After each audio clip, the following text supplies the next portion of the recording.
اعوذ باللہ من الشیطان الرجیم بسم اللہ الرحمن الرحیم الحمد للہ الذی لم یتخذ ولدا ولم یکن لہ شریک فی الملک ولم یکن لہ ولی من الذل وکبرہ تکبیرا اللہم صلی علی محمد وآل محمد الصلاة والسلام علی سیدنا و نبینا و شفیع ذنوبنا و طبیب قلوبنا ابی القاسم محمد اللہم صلی علی وآل محمد وآلہ الطیبین الطاہرین المعصومین الذین اذھب اللہ عنہم الرجس وطہرہم تطہیرا اللہم صلی علی محمد وآل محمد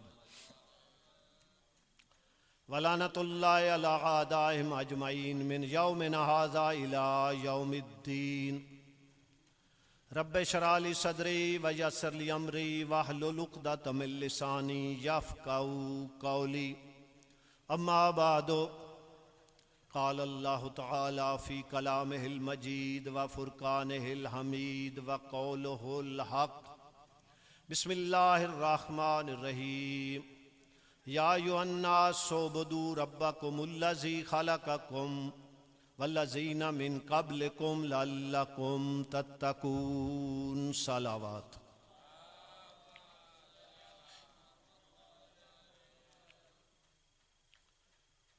مالک دو جہاں آپ کی حاضری کو قبول فرمائے۔ حاضرین گزارش یہ ہے کہ انشاءاللہ مجلس کا سلسلہ جاری و ساری ہے۔ اس خالق کا بہت بڑا احسان ہے، اس کی بہت بڑی نعمت ہے کہ جس اللہ نے ہمیں انسان بنایا۔ انسان بنانے کے بعد رحمت للعالمین نبی کی امت میں سے اس کا امتی بنایا، اور جن ہستیوں کا رسول اپنی زندگی میں مختلف مقامات پر تعارف کراتے رہے، اللہ نے ہمیں توفیق دی کہ بعد میں ہم نے دین انہی سے لیا، جن کو حضور اپنی زندگی میں مختلف موقعوں پر ذکر کرتے رہے کہ میرے بعد دین کے وارث کون ہیں؟ علی اور اولاد علی۔ اللہ نے ہمیں توفیق دی کہ بعد میں بعد از رسول خدا اور رسول کے بعد ہم نے جہاں اللہ کو مانا پڑا لا الہ الا اللہ، نبی کو مانا پڑا محمد الرسول اللہ، اور بعد میں ہم نے ذکر کیا علی ولی اللہ وصی رسول اللہ و خلیفتہ بلا فصل۔ یہ اس خالق کا احسان ہے۔ اس نعمت پہ ہم ساری زندگی بھی اللہ کا شکر ادا کرتے رہیں، شکر ادا نہیں کر سکتے۔ اس لیے کبھی آپ نے سوچا کہ اگر ہم آل محمد کے غلام نہ ہوتے تو ہم کتنے غرق ہو جانے والوں سے اپنی نجات کی بھیک مانگ رہے ہوتے۔ لہذا ہمیں اللہ نے وہ ہستیاں عطا فرمائیں جو لوگوں کو غرق ہونے سے بچاتی ہیں، لہذا یہ وہ نعمت ہے جو اللہ نے ہمیں عطا فرمائی ہے۔ بر محمد و آل محمد صلوات۔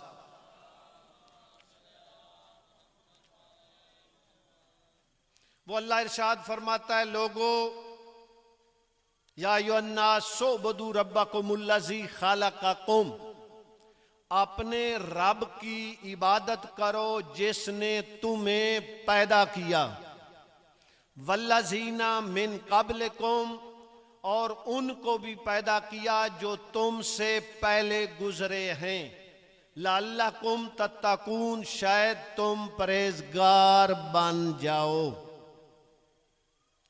اللہ نے حکم دیا ہے اپنے رب کی عبادت کرو۔ حاضرین، عبادت اس وقت تک صحیح معنوں میں نہیں ہو سکتی جب تک اپنے معبود کی معرفت نہ ہو۔ معرفت ہوگی تب عبادت ہوگی، اور جتنی جتنی معرفت بڑھتی جائے گی اتنی ہی عبادت بھی بڑھتی جائے گی۔ معرفت بھی ضروری ہے، عبادت بھی ضروری ہے، دونوں چیزیں ضروری ہیں، مگر عبادت سے پہلے معرفت ضروری ہے۔ اور یہی وجہ ہے کہ اس اللہ نے اپنی معرفت کے لیے کچھ ہستیوں کو پیدا کیا اور ساتھ فرما دیا کہ اے رسول، اگر تجھے پیدا نہ کرتا میں کائنات پیدا نہ کرتا، تجھے پیدا نہ کرتا کائنات پیدا نہ کرتا۔ یہ ماننا پڑے گا کچھ ہستیاں ہیں جن کے صدقے میں کائنات بنی ہے۔ یہ بعد میں طے ہوگا کس کا کیا مقام ہے، اتنی بات تو واضح ہو گئی۔ کچھ ہستیاں ہیں جن کا نور اس کائنات میں سب سے پہلے تھا، جن کی وجہ سے اللہ نے کائنات کو بنایا۔ حضرت آدم علیہ السلام کو اللہ نے جب ان کا جسم بنا دیا، روح پھونک دی گئی، انہوں نے اپنا سر اٹھایا، دیکھا 5 نور ہیں، رکعن و سجدن، جو حالت رکوع میں ہیں، حالت سجدہ میں ہیں۔ حضرت آدم نے پوچھا بار الہ، ابو البشر میں ہوں، یہ ہستیاں کون ہیں؟ اب اللہ نے تعارف فرمایا۔ آپ سارے متوجہ ہیں نا، میں تعارف آپ کے سامنے پر محمد و آل محمد صلوات۔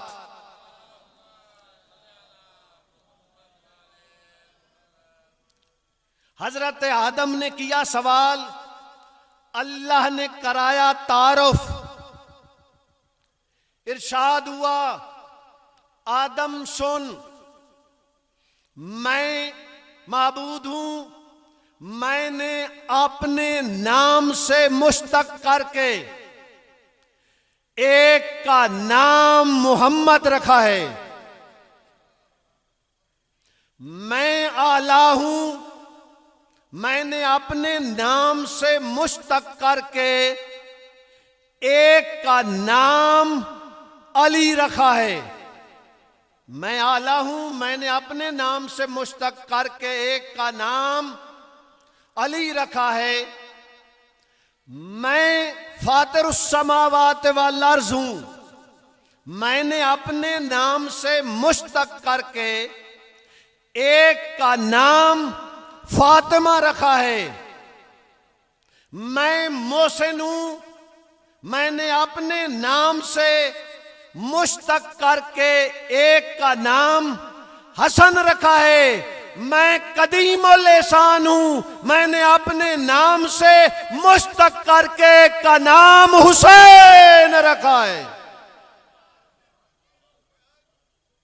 یہ ہیں وہ ہستیاں لہذا فرمایا آدم سن، اگر میں نے ان کو پیدا نہ کرنا ہوتا، نہ جنت کو پیدا کرتا، نہ دوزخ کو پیدا کرتا، نہ صراط، نہ میزان، آدم سن لے، اگر ان کو پیدا نہ کرنا ہوتا تجھے بھی پیدا نہ کرتا۔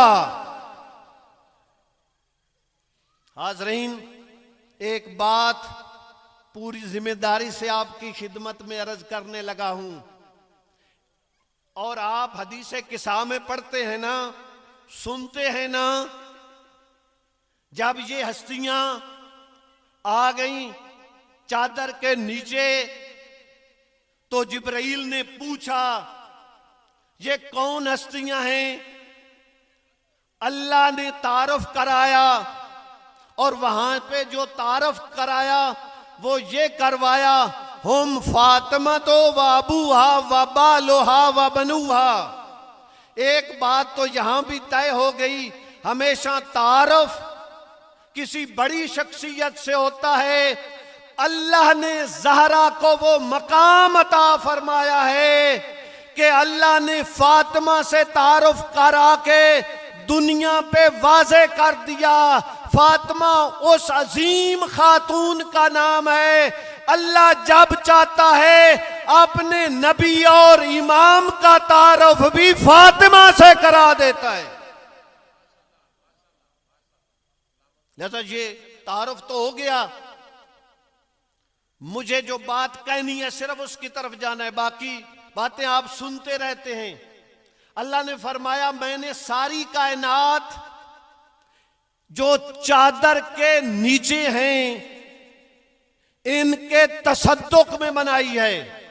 ہوگی بات ہے کہ ان کے صدقے میں کائنات بنی، ان کے نور حضرت آدم سے بھی پہلے تھے، ان کے صدقے میں کائنات بنی۔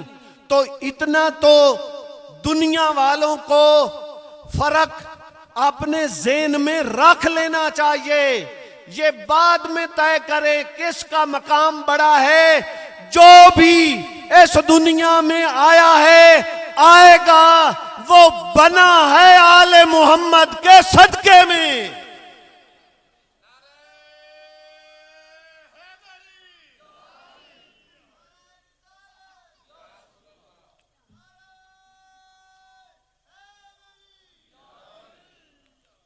جب ان کے صدقے میں بنا ہے تو ان کے صدقے میں ہی کائنات رزق کھا رہی ہے۔ جمعے کے خطبے میں، عید کے خطبوں میں آپ سنتے رہتے ہیں، جب ائمہ کا، نبی کا تذکرہ آتا ہے، ان پہ درود پڑھا جاتا ہے تو وہاں پہ خطیب یہ بیان کرتا ہے، سلام کرتا ہے، درود پڑھتا ہے امام زمانہ پہ، اور ساتھ کہتا ہے وہ ہستی جن کے صدقے میں زمین و آسمان قائم ہیں اور ان کے صدقے میں کائنات کو رزق مل رہا ہے۔ اللہ الذی خلقکم ثم رزقکم ثم یمیتکم ثم یحییکم۔ آج دور سخت ہے، لوگ کہتے ہیں جی یہ مکتب پہ شیعہ جو ہیں وہ شرک کرتے ہیں، دنیا کو شرک کا پتہ ہی نہیں ہے۔ آپ پہچانے آل محمد کی عظمت کو۔ قرآن کہتا ہے خالق اللہ ہے، کائنات کو پیدا کرنے والی ذات کا نام اللہ ہے، کائنات کے ذرے ذرے کو رزق دینے والی ذات کا نام اللہ ہے، موت و حیات کا مالک اللہ ہے، عبادت اللہ کی ہے، رازق اللہ ہے، دیتا ان کے صدقے میں ہے۔ کسی نے کہا جی شرک کرتے، میں نے کہا کبھی آپ 13 رجب کو، مشہور ہو گیا کہ علی کو رب کہتے ہیں، اعتراض کرنے والے نے اعتراض کیا، میں نے اس سے کہا کبھی 13 رجب کو بھی شیعوں کی محفل میں تو گیا ہے؟ دیکھ کر کہنے لگا میں ایک مرتبہ گیا، تو میں نے پوچھا 13 رجب کو کیا تو نے دیکھا؟ کہا جشن کا ماحول تھا، علی والے اپنے مولا کی ولادت کا جشن منا رہے تھے۔ خدا کرے میری بات پہنچ جائے۔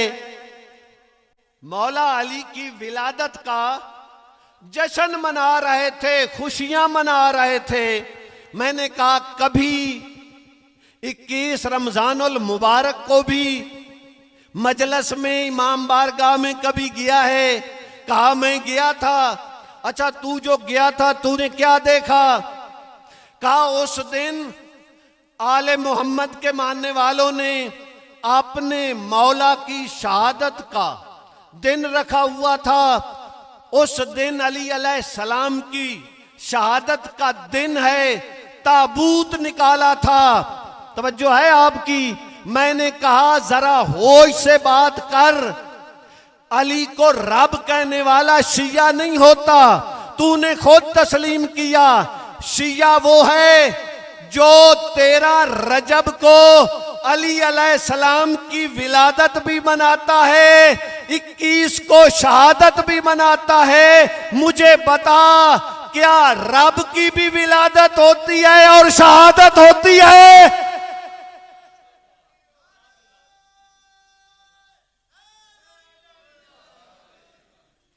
بے جا مثلا جو کسی جاہل کی بات کو لے کر مکتب پہ اعتراض نہیں کرنا چاہیے۔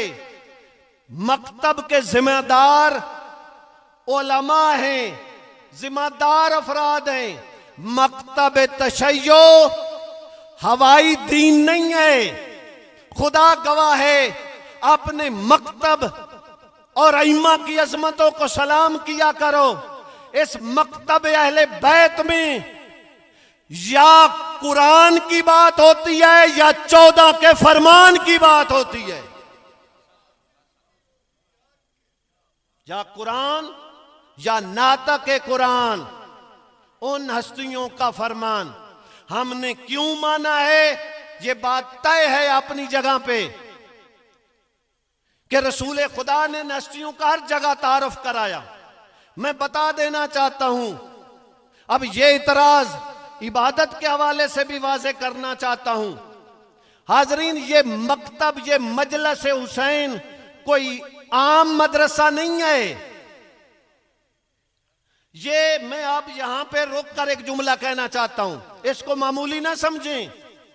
یہ جو بانیان نے، چودھری صاحبان نے آج یہ سلسلہ رکھا ہے، خدا گواہ ہے میں ایک اور زاویے سے آپ کی خدمت میں عرض کرنے لگا ہوں مجلس کی اہمیت کو، اس کو معمولی نہ سمجھیں۔ زینب کبریٰ سلام اللہ علیہا اور ان کے ساتھی جب ان کو رہائی ملی، بھئی زیارت ہر مومن کی خواہش ہے یا نہیں ہے؟ اب بی بی کو کہنا چاہیے تھا سجاد بیٹا جلدی کر مجھے بھائی کی قبر پہ لے جا، میں زیارت کے لیے جانا چاہتی ہوں۔ نہیں حاضرین، بی بی نے کہا بیٹا یہاں پہ کوئی منزل لو تاکہ میں رو نہیں سکی، میں پہلے حسین کی عزاداری مناؤں۔ بی بی نے زیارت پہ مقدم کیا ہے اس عزاداری کو۔ یہ بی بی نے عزاداری وہاں منا کر ہمارے لیے یہ قیامت تک ایک درس، ایک مجلس ہمارے لیے دے کے بی بی گئی کہ جس میں خدا اور رسول اور ائمہ کا تذکرہ ہوتا رہے گا۔ اس کو معمولی نہ سمجھیں۔ میں بتانا چاہتا ہوں عبادت اللہ کی ہے، عبادت اللہ کی ہے۔ غیر اللہ کی عبادت کرنے والا بندہ مشرک ہے۔ ان الشرک لظلم عظیم، جو بندہ شرک کرتا ہے وہ ظلم عظیم کرتا ہے، بہت بڑا ظلم ہے۔ سارے گناہ اللہ معاف کر دیتا ہے، شرک معاف نہیں کرتا۔ سورہ نساء میں ان اللہ یغفر ان اللہ لا یغفر ان یشرک بہ ویغفر ما دون ذلک لمن یشاء.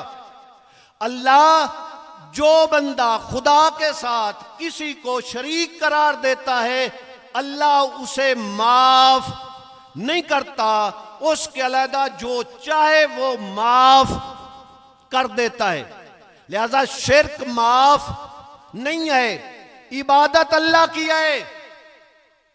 کائنات میں کوئی بندہ غیر اللہ کی عبادت کرتا ہے وہ بندہ مشرک ہے، دائرہ اسلام سے خارج ہے.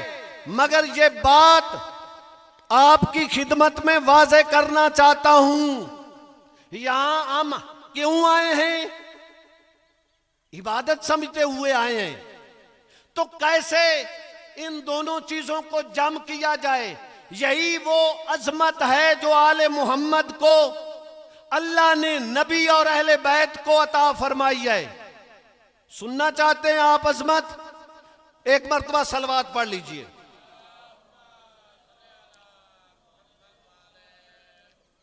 بھائی نماز اللہ کی عبادت ہے، سب لوگ سمجھتے ہیں کہ نماز اللہ کی عبادت ہے.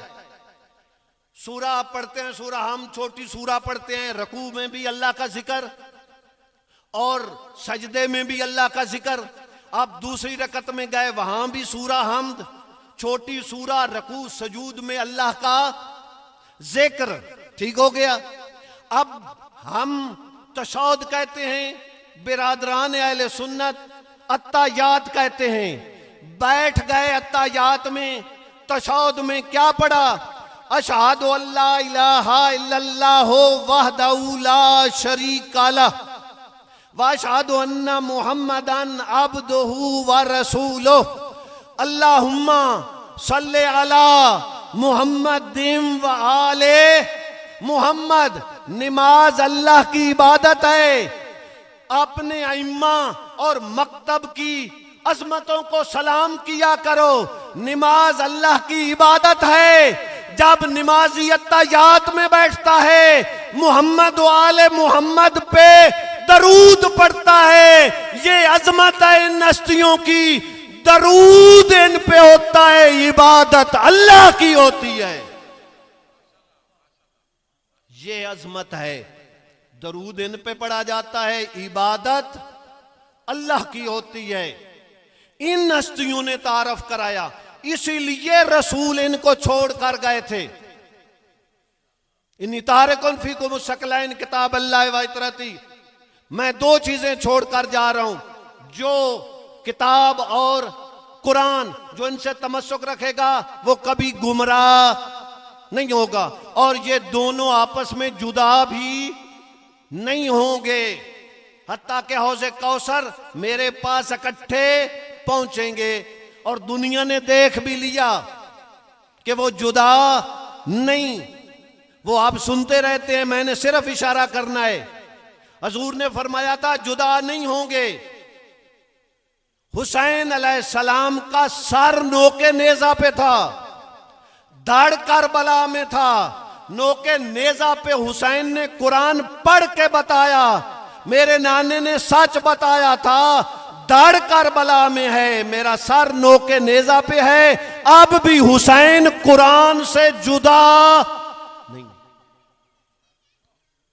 میں آپ کے سامنے سادہ مثال رکھنا چاہتا ہوں اس حوالے سے کہ اہل بیت کو جو چھوڑا، جہاں قرآن چھوڑا وہاں وارث قرآن بھی چھوڑے. کیوں چھوڑا؟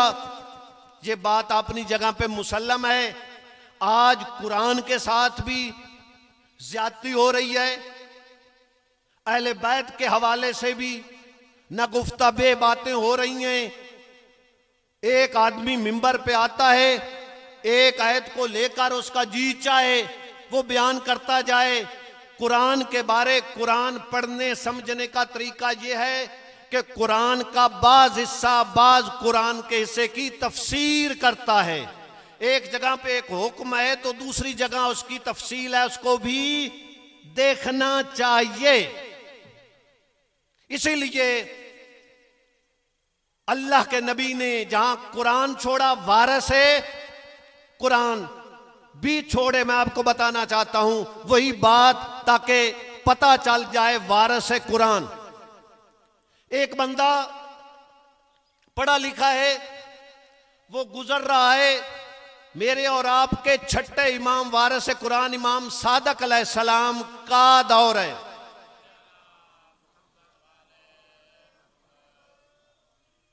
ایک تندور پہ آتا ہے, وہاں روٹی خریدنی ہے. اس نے سمجھا شریف بندہ ہے, دوسرے گاہک کو وہ سودا دینے لگا کہ اس کو بعد میں دے لیتا ہوں. اس نے 2 روٹیاں اٹھائیں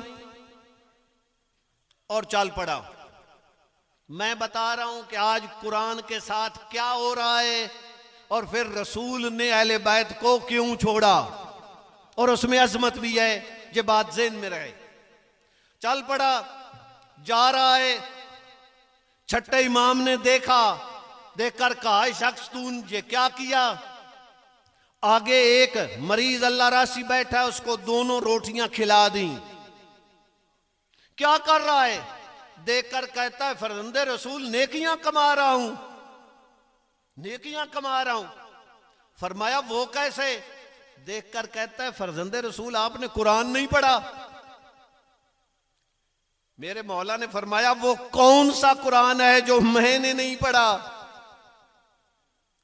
قرآن کی آیت پڑھتا ہے اور قرآن کی آیت ہے, یہ نہ سمجھے کو عربی ہے. من جاء بالحسنۃ فلہ عشر امثالھا. قرآن کہتا ہے جو ایک نیکی قیامت کے دن لے کر آئے گا, اللہ اس کو 1 کے بدلے میں 10 دے گا. جو ایک نیکی کرے گا اللہ اس کو 1 کے بدلے میں 10 دے گا.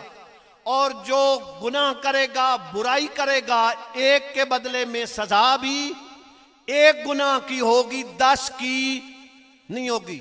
یہ قرآن ہے. اب جب اس نے یہ آیت پڑھی, فرزند رسول نے بتایا کہ تو اس سے کیا ثابت کرنا چاہتا ہے.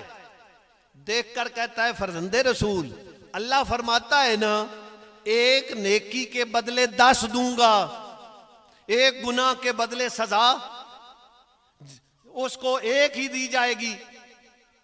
فرمایا ٹھیک. دیکھ کر کہتا ہے فرزند رسول میں نے اس کو 2 روٹیاں کھلائی ہیں, 10 سے ضرب دو کتنی نیکیاں بنتی ہیں؟ 2 کو 10 سے ضرب دو کتنی روٹی, اس نے 2 کھلائی تھی نا, کتنی نیکیاں بن گئیں؟ 20.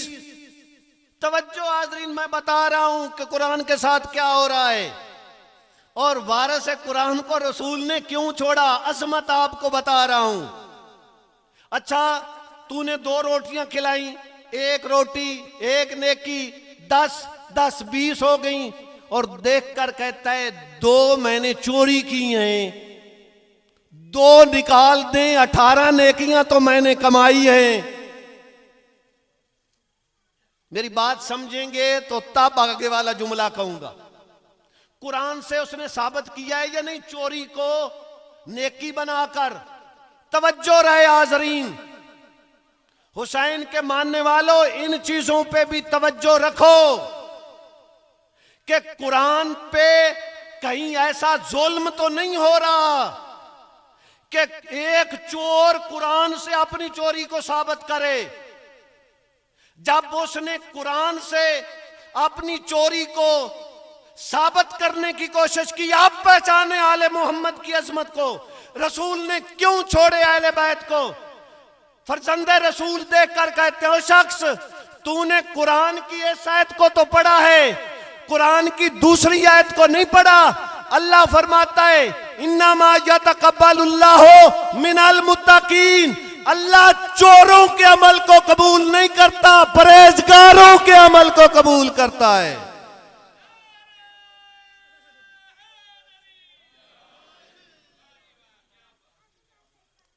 لہذا اسی لیے حاضرین مجھے کچھ مخصوص حوالے سے کہا گیا تو میں اس اپنے بیان کو اس طرف پھیر لینا چاہتا ہوں. ہم نے آل محمد کو مانا ہے, ایک بات اپنی جگہ پہ طے ہے کہ جو جس کو مانتا ہے, محبت کے حوالے سے بھی فرمایا گیا قل لا اسألکم علیہ اجرا الا المودۃ فی القربى، محبت کا بھی فرمایا گیا قرآن میں، قربہ سے محبت کرو، یہ وہ ہستیاں ہیں ان سے کرنی ہے محبت۔ کائنات میں ایک ادنا طالب علم ہوں اس مکتب کا، پوری ذمہ داری سے کہہ رہا ہوں، آپ بھی متوجہ رہیں، محبت ہوتی ہے کمال سے، محبت ہوتی ہے کمال سے۔ بعد از رسول کائنات میں کوئی ایسا نہیں ہے جو آل محمد کے کمال میں ان کا ثانی بن سکے۔ جس حوالے سے جس کمال کو لے کر آئیں، آل محمد کمال کے آخری درجے پہ آپ کو نظر آئیں گے۔ علم کمال ہے تو علم کے حوالے سے آپ دیکھ لیں، شجاعت کمال ہے، شجاعت کے حوالے سے دیکھ لیں، عبادت کمال ہے، عبادت کے حوالے سے دیکھ لیں، نماز کمال ہے، زکوٰۃ کمال ہے، جس حوالے سے بھی آپ دیکھیں گے آل محمد تمام بعد رسول کائنات سے عظیم نظر آئیں گے۔ صلوات۔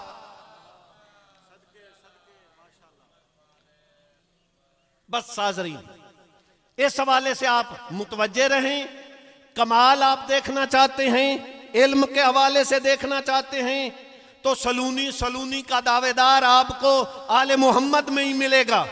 جو آتا ہے سوال کرتا ہے مولا جواب دے دیتے ہیں، دیر نہیں لگتی۔ ایک صاحب نے کہا یا علی کبھی سوچ لیا کرو، سوچ کر جواب دیا کرو۔ توجہ ہے حاضرین کی؟ مولا امیر علیہ السلام دیکھ کر فرماتے ہیں بتا تیری ہاتھ کی انگلیاں کتنی ہیں؟ جلدی کہتا ہے جی 5 ہیں۔ مولا نے فرمایا تو نے نہیں سوچا، تو نے نہیں سوچا۔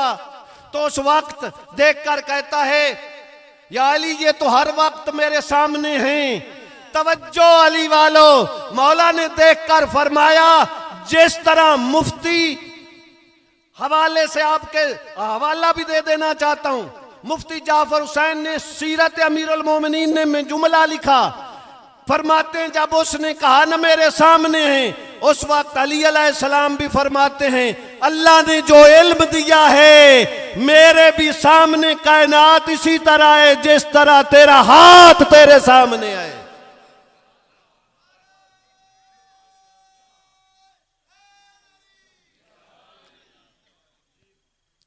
ایک وادی سے گزر رہے ہیں، وادی سے گزرتے ہوئے صحابی نے چونٹیوں کو دیکھا، کہا پاک ہے ذات